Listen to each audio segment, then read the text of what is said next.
Hi guys, it's Jamie, and today I'm going to show you how to make a tea box. Before I get started, I wanted to tell you about this great find. It's Easter today, and look, I have an Easter egg. And what's great about this placemat I got at Party City for $2.99 is that I have multiple textures that I can use in here. So I kept this one intact, but the second one I bought, I've already chopped up into pieces. So I can use this in my decoration. So that's what I'm going to do today is use pieces of this along with other finds. Whole Market, or not Whole Market, World Market, Cost Plus World Market is now selling some of these stamps, and they're pretty inexpensive too. This one actually was $8. But there's a few others that are less expensive, and so check it out. So a tea box, when I looked in my cupboard, I had two different packaging. Really, they're the same. So when you're creating a tea box, you have to decide, do I want it to sit up or do I want it to be sideways? What do you want to do? In this case, I want it to be up. What I did is I measured this out. So it's 3¼ by 2.5. My clay shrinks 12%. What that means is I have to multiply 3.25 and 2.5 by 1.12 to get the 12% amount or sizing. So 3.64, which I'll just round to 3.75 if I was using this direction to go into the pot.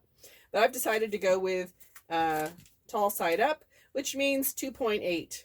And I'm going to round that up. So I'm going to use 3 inches. Here's the pattern I created for this project. I simply just folded a piece of paper. I took my measurements, so the bottom is going to be 3 inches across, and then the walls a little bit less than that. So they're about 2 3/8.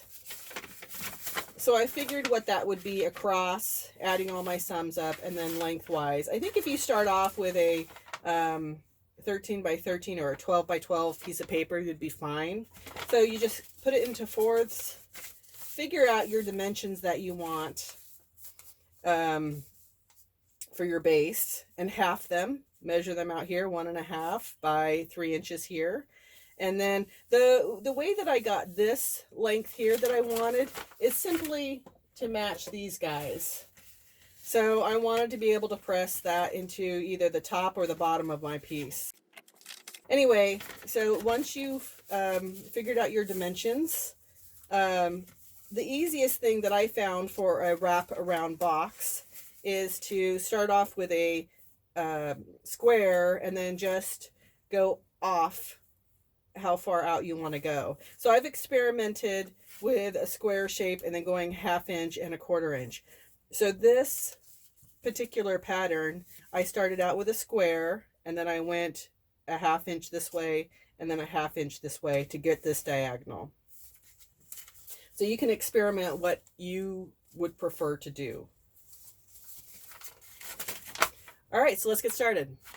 So I've rolled a slab, and this slab is 1/4 inch. I'm using an East Bay clay called Meath. And when I say 1/4 inch, it's a true 1/4 inch. I ended up adjusting my slab roller to account for the thickness of the canvas. So just be aware when you do a project that's going to be a 2-sided textured piece, you want it to be at least 1/4 inch, if not a little bit more, to accommodate for all the pressure that you're going to be putting on these guys. So I've just laid it down on this mat here, and this is a mat from Chinese Clay Art. It's much easier if you just have one single texture on the bottom and then decorate the top, but you can do it both ways, and I'll show a little clip of me using the Easter egg to do it the other way. But for this portion, I'm just going to use this. There are tons of placemats out there that are vinyl that you can use. So it's fun to explore the world of vinyl placemats for this, backside of texture. All right, so now that it's on there, I'm just going to give it a good little roll. And now I'm going to place down my template. So So the placement of the template allows me to, when I roll it in like this, it allows me to see the edges, and that's important when I'm decorating. From the Easter egg, I'm just going to use one template, and that's going to be this guy. Now what you could be doing here is, I could be utilizing my mask to help me not contaminate the other side. So what I could do is lay this down here.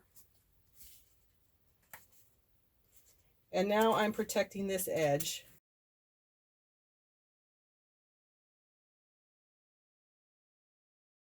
And now I'm just going to use a simple roller. I'm almost done. I'm folding this template in half, and now I'm going to apply the Cost Plus texture. I'm going to put a little bit of cornstarch on there to help with the release. When I stamp, I rock back and forth, front and back, side to side, to get a really good impression. I'm just going to fold this back over, move this here, and repeat. Lastly, I'm going to add some little swirls. I got this stamp idea from Elaine Pinkernell, so thanks, Elaine. It's just a little slab I rolled up, and then I pinched in the bottom, and that creates this little swirls. So that completes my decoration. Now it's time to take the mat off and do the final cut. So there's the wonderful backside with my lovely floral pattern. This material that I'm using right here, this is interfacing, and I got it from the fabric store. I learned about using that in a Deborah Schwarzkopf demonstration workshop, which is really fun. Anyways, it protects the clay so it doesn't pick up the canvas texture back here. So I've got two sides now. I'm going to go ahead and place this back on. And sometimes it's helpful when you're placing it back on to just make it thin again so you can see where the true center is. So this is my fourth iteration of this pattern. And once I believe this is going to be my final one. And what I'll do now is I'll commit this to either tar paper, roofing felt if you like, or foamies, or a manila folder. In the beginning, I like to keep it paper. It doesn't look even to me. Now I'm going to use a piece of plastic just to smooth the edges before I fold. Now because this is fresh clay, I'm not going to slip and score. I'm just going to fold it up. And then the overlap here is a 1/2 inch for this particular pattern.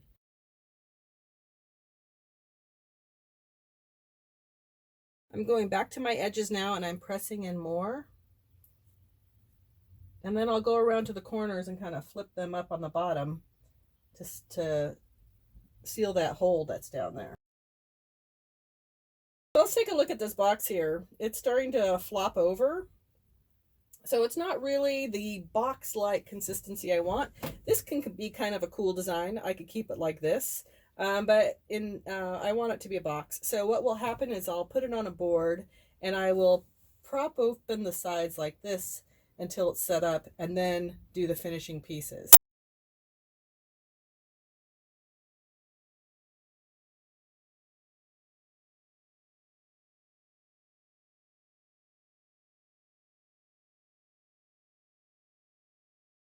For the feet, I rolled out some of this clay and then I just measured about a 1/2 inch to 5/8, and it's really up to you how thick you want these feet.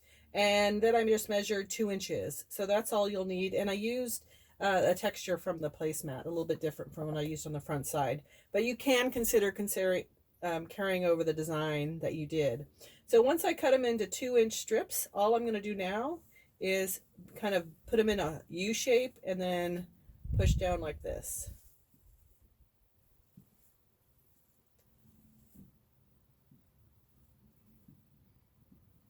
Such simple but fun feet. So I'm going to let those set up. The box and the feet should be of the same moisture content when you apply them. Next up, my handles. For handles, you'll want to use fresh clay. So I just took this clay out of the bag. And then also for prepping your environment, you might just want to spray the surface a little bit. It's not sopping wet, but when you do roll your pieces, you're going to dry it out. So I don't want to have any cracking. Now what can happen is when you're rolling this out, sometimes I think the trick is going, the whole length of the hand. Oops. When you're rolling, but I've seen it where it goes into it starts flattening out. So in those cases, when it starts to flatten out, you're just going to take your coil and do twists in it, and then keep rolling. Also, when it gets to be too big, you want to just take it off.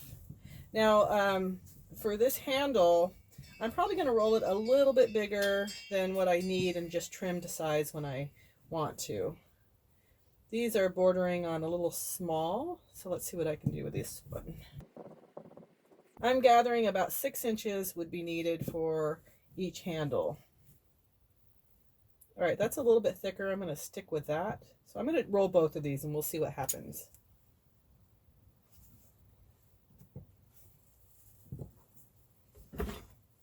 For this handle, I'm going to use a texture I got off of, I think I bought these at Clay Planet. Anyhow, they're from Bill Van Gelder, and they're serrated boards, and you can just roll different textures into your handles.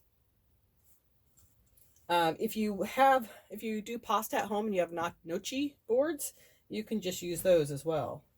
So I'm just putting that on there, and then I'm going to run this board across it.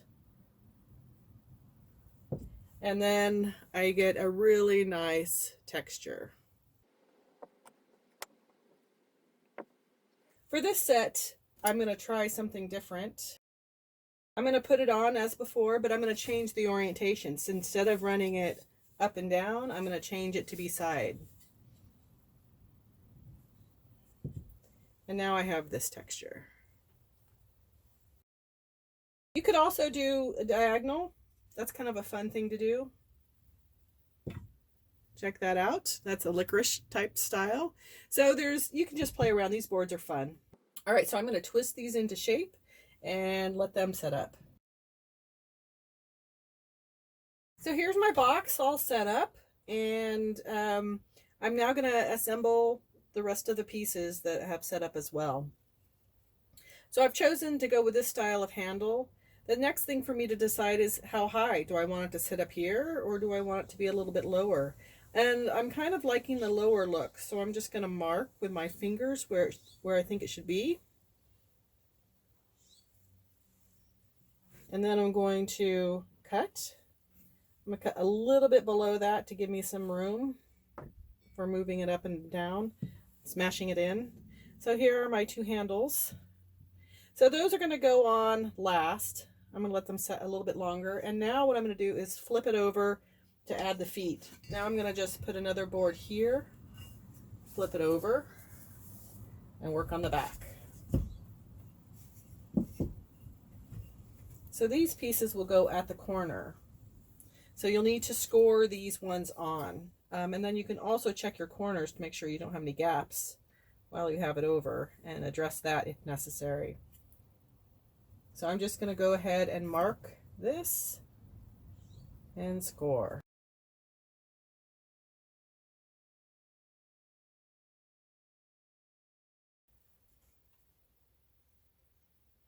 Once you have all your feet on, it's important to understand whether it's level or not. Tell that this side needs to come down a little bit. I'm just going to tap on it.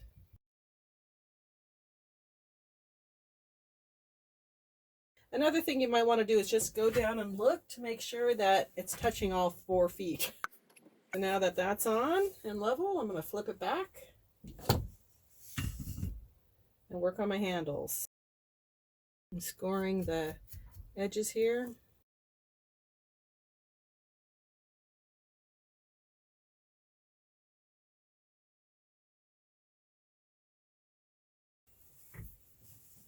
The little final bit to tie it all together on the ends is I'm going to put little buttons with a little swirl on it.